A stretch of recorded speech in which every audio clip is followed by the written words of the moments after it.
So, YouTube, Vicers, internet users like SaudiFan16 real quick. Now, this isn't a Dunce Cap, this isn't a SaudiFan16 Says segment. This is just a little random video that I'm putting together for you guys because I've watched a number of shows back to back that caught my interest in different ways. And so I figured I'd just kind of do a little summation of thoughts just to kind of, I don't know, just to kind of put that out there because I kind of felt like it. So I might do these at random times just to kind of whatever, let you guys know on what I thought of them. So we'll get right on that. The first one is A Dark Rabbit Has 7 Lives. I totally forget the Japanese name, except for I know rabbit is Usagi. And that's the only part of the Japanese title that I remember. And it's different. I'm not sure like how long the light novel or manga or game or whatever it's based on has been running, but I mean the concept's a bit weird, though it is interesting. I mean it has to do with this, these other dimensional universe worlds, and where there's like all these different types of like, I don't know, vampires and demon creatures and gods and stuff. It's really weird, and some of these humans can possess these powers as well, depending on what it is, and it involves some organization that's international, and it's above government agencies and the military and stuff, and so it's kind of weird. And like the high school that it takes place in is like like this portal to a lot of these different worlds, which is weird, and it can be accessed by the student council president, and he's a bit of an ass and stuff. And then you got the main guy, and so I guess going back to the title, I don't really get where the title exactly comes from. I think they mentioned that the guy is like a rabbit or whatever, and like the end, or like, where like two people are like fighting and menacing, and then like creatures show up behind, in the background. I think his is a hare, and I don't know exactly why. I don't really get the reference for that. But yeah, so I mean, it's kind of interesting, but like, the dude has this chick that likes him, and then, but he loves this other, the main girl, and he has like trouble expressing that, and it's really weird, and its feelings are getting not translated, or like, oh, you say you'll be there, but you're not really there for, and I mean, number of aspects were kind of dumb. I mean, it's got some comedic moments to it, and then it's got like this dark, ominous story with the comedy, and so it doesn't exactly mix. I mean, the comedy's pretty goofy, but like, I mean, the dark, ominous stuff to like the story, it's an interesting universe. But so I don't know, but I thought it was interesting enough. I mean, it wasn't bad. So the next one I want to talk about is Chaos Head, and it's been a while since I've sat around and watched a mindfuck, and I wasn't expecting this to be, but it was, and it's got some funny elements, and and a lot of really interesting stuff. I mean, the where the mindfuckery comes from is actually, I mean, some really, like it's interesting, really super complex stuff, and the thing is it gets really complex in like the last like 3 episodes, and so I got kind of confused. I might go back here sometime and rewatch the series, just because there's so much information in there, and kind of going back and forth, and all the technicalities, and for how it is with like the dream, like where you can basically make hallucinations and like dream state stuff from your imagination become reality, and you can make other people see that reality, and so then that basically becomes real. And I won't ruin some other parts of the story, but basically it's a lot of that and some weird shit going on, and it's surprisingly violent too. I was really surprised at how violent it is. and it's sort of harem. Well, I mean, it's got a harem of girls, but it's not like harem style actually. So it's actually like story based with this dude who's a fucking what is he? He's not a neat. He's hikikomori. That's what he is, and he's just a big otaku nerd and lives in this like container on a roof, and he's got electricity to it and everything. It's kind of goofy, but he's definitely weird. But yeah, like the end is totally fucking weird. I don't even know like where the concept of these ideas would come from. I don't know if it's like pseudo like quantum mechanics kind of thing, but like being able to like swap reality, so it's like a weird psychology thing. I'm not exactly sure, but it's really complex and difficult to kind of understand, but it's certainly interesting. So you got that. The next one I watched is Blood Sea. Brought to us by the four ladies that who make Clamp, and they've done a lot of designs for numerous shows, including Code Geass. And for Blood Sea, I was actually pretty bored through the first 9 episodes of the show. I mean, because really the story was bits and pieced at random times during the episode of like basically it was like flashback stuff, and so but it never fully pieced together. And then you get to the last 3 episodes, and then the story actually, everything does get pieced together and explained, and it's like, oh. I was like, why couldn't the rest of this show have been like this? I would have been a lot more interested, and it would have been a lot better if it would have been like that. Because, I mean, there's actually, I mean, it's not like an interesting story. I mean, it's a story that's been told many times of, oh, creatures, this creature was born, from nature or was created, but, they can't hardly, governments who created it or whatever can't control it, and so they do an experiment to try and change the creature, and all weird shit, and so, I mean, kind of, I don't know about that. I mean, kind of interesting, but yet kind of like a thing that you've seen before. But one thing I was really surprised as well is how gruesomely graphic Blood Sea is. I mean, it is one of the most violent and graphic anime I've seen. Since sitting there with Higurashi When They Cry, Elven Lied, and Blue Gender. I mean, the violence is pretty outrageous. If any of you have seen those shows, then you can understand the kind of violence I'm talking about. And the crappy thing is when the creatures in the show, when they're killed,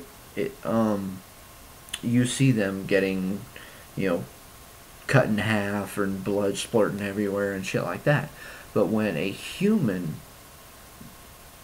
in the show, when any humans in the show die, then there's how in fan service shows, if they heavily edit it and there's like, everything's whited out or blacked out. They did that with the violence on this series. So I don't know if maybe it had an earlier time slot when it aired, and so they couldn't get away with showing that violence. So if that's the case, why didn't they wait and show it at like 2 or 3 o'clock in the morning, or something like that? So that way they didn't have to, have it so censored, because that kind of ruined some of the effect for me. I mean, I knew what was going on, how gruesome it was, but like you didn't get to see actually what happened to the people.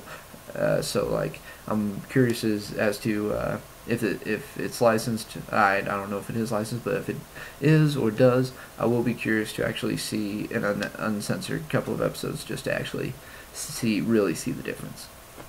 But I mean, kind of disappointed in it, but yet I mean not bad. So like I mean the whole last 3 episodes really redeemed the show for me. And I mean, the animation style wasn't bad. I thought it would have been a bit more detailed, but I mean, it wasn't bad. The next one is R15. which it's not exactly a harem show, but it's a ecchi. It's a super ecchi romantic comedy where the main character boy is like a arrow novel writing genius, and he goes to a school that's completely made for uh, child geniuses to develop their skills and become the next awesome people. Of course, what's funny is they put genius for everything. Genius clarinet player, genius idol, or musical idol or whatever, genius newspaper editor, genius team manager. I mean, just ridiculous stuff that there's no such thing as a genius, thing to it, but like they just put it there. So I mean, it's kind of funny for that. But uh, surprisingly, I was actually really surprised at how well the main character was. I mean, he was oblivious to a lot of romantic advances to him, or like not reading situations very well with some of the girls, but he was a pretty good, as far as series like that go. He was I felt a not too bad um, protagonist, and like just his outrageous fantasies and everything were just hilarious, and his outbursts and just from that aspect, I mean, it was really interesting. Um, just for a different way that it went about being a super ecchi series. And of course, also, it was heavily edited um, on fan service, because even like views of panties and bras were white lined out. I couldn't believe how heavily edited it was. But then when it came to the little OVA, whoa, not edited at all, and I was like, man, why couldn't the rest of the show been like this? I know I'm being a dirty perv, for saying it like that, but like I just hate editing and censoring so damn much that I really wish it would have just been like that the whole time,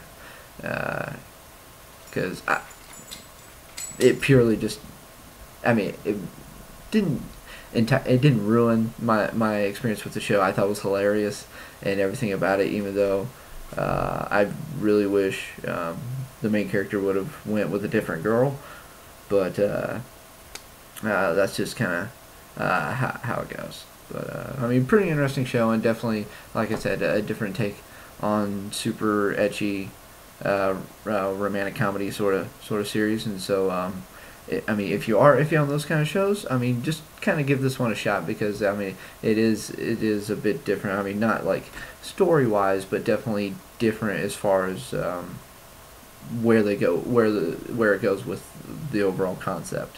So there you go with that. Now with one of my favorite shows that I just finished up like last week, is Kami-sama no Memocho, which is the Japanese name, and of course the English name is Heaven's Memo Pad, and I know it has been licensed by Sentai Filmworks, and that's what they decided to translate the title as, even though the literal translation is God's Memo Pad. And so I think it's kind of dumb that they changed it to Heaven's Memo Pad. I really don't see a reason why that was done, but whatever. Who am I to say how they need to, or how U.S. licensing companies should rename the series that they license? Of course, I feel like they've been kind of ruining a couple, anyways. But anyways, on topic. The main male protagonist of Heaven's Memo Pad is one of the best male protagonists I've seen in a good while. I really liked him. He was a little dense on when it comes to girls, still, but I mean everything else. I mean just how he reacted and how he like took responsibility for when shit went down, and how he just went above and beyond and just really worked. And I mean even though he got just thrown into all this, he went ahead and just went for it. And I don't know, I just thought he was a really awesome character and had some really nice development throughout the show. And it was just I really enjoyed him. Um, Definitely, I haven't really watched many series like Heaven's Memo Pad, so it was definitely different. But it definitely, I mean, it just kept me in the whole time of, because it was generally, multiple episodes, for each little arc, which I thought was great. So that way they didn't rush any part of the story. Um, and I was surprised actually at um, some of the things that came up. I mean, some of the topics that the series took on. I was actually really surprised at that. I thought it was supposed to be like kind of more lighthearted, and it had a dark side to it. Despite, I mean, it had, the comedic moments and the camaraderie and things like that. And but I mean, it really went in for the dark moments of, I mean, just where people can go wrong and things like that. And so it definitely had a good bit of stuff going on. But overall, I really enjoyed it. I was very impressed with the series. I mean, I enjoyed the animation and, like say, I mean, the story and the characters and all around. So I quite possibly will be buying it when it comes out and checking out the dub and probably doing a DC on it sometime. So there you go. Now to the last show that I want to comment on that I finished. I haven't started any others back up yet, and that is Manu Hikensho. And basically, this is just another fan service ecchi series of the same vein as Queen's Blade and Seiko no Quasar. I mean, and of course the story is all about, okay, women with, the bigger your boobs are, that meant wealth for women. Like they had power and standing and stuff, and and it was just the bigger the boobs, then hey, that's just how it was.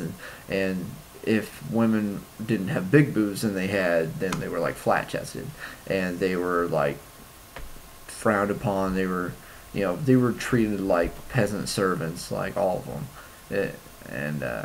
So overall, like the whole concept is really stupid. It really was. I mean, and like the story. I mean, it had this like Yuri kind of bit going on with one of the girls, and it was trying to be like, and it was like, okay, here's comedy, and then it's supposed to be like, oh, story, and then all of a sudden, boom, someone actually dies, and it's trying, to be like, okay, you need to take this show, we want you to take this show seriously, actually, despite all the boobs that are constantly flapping around and the constant, sound that comes from the boobs flopping together. And so it was just overall really, really ridiculous show. It really is pretty much a worthless show unless and I did go ahead and go through it because I was like, fuck it, I'm gonna watch it just for hell. But I mean, it had enough fan service that I was like, okay, I can survive. I mean, I don't even care. I'll just sit there and watch boobs for 20 minutes at a time. And that's pretty much what it is. I mean, it's just boobs out there. And of course, I mean, like the very first episode that I watched, that I found, I was able to watch it fully uncensored. So not only was it uncensored on the boobs, it was uncensored when like people messed with the boobs and started sucking on them and all that stuff. Like the first episode that I watched, boom, it was like that. Then the rest of the episodes that I watched, they weren't completely uncensored. They were uncensored for all of it except for when the boobs were like played with, like actually played with or sucked on or whatever. So yeah. But then I was looking at this one site and I found out there were 8 specials that are all like, I don't know, anywhere from like a minute and a half to like 4 minutes long, and they are completely uncensored, and they're really ridiculous, and some of them are just like, just story story with like stills, so it's like it's basically I think maybe it's based on a arrow game, so I think that's just how that went. But it was pretty dumb. So yeah, overall, really dumb fan service. But I thought I'd comment on it just for the fact of it. It just had a bunch of shit in there that is just like, this is so stupid, so stupid. I mean, the characters suck, and just I don't even know how to really go about describing it and whatnot. So, but that's about all I got for you guys on this little tidbit. Kind of a long journey, I know, talking about stuff, but then again, I did sort of talk about 6 different shows. So, hey, if you have watched any of these shows, I know pretty much all of these series are from last year. So, if you've already seen them or whatever, go ahead and, hey, put a comment in the video, let me know what you think or whatever. And I'd say that, I mean, that's kind of about it. SonicFan16, you can find me on that on YouTube and on Anime Vice, and on Twitter you can find me at BILDO_88. And I do it. All my videos get tweeted on there, and then just other random shit that I'm doing or looking at or whatever is on there. So other than that, hey, like, subscribe, comment, share, however you guys feel about doing it. And yeah, that's my time. So I'll see y'all later. Peace.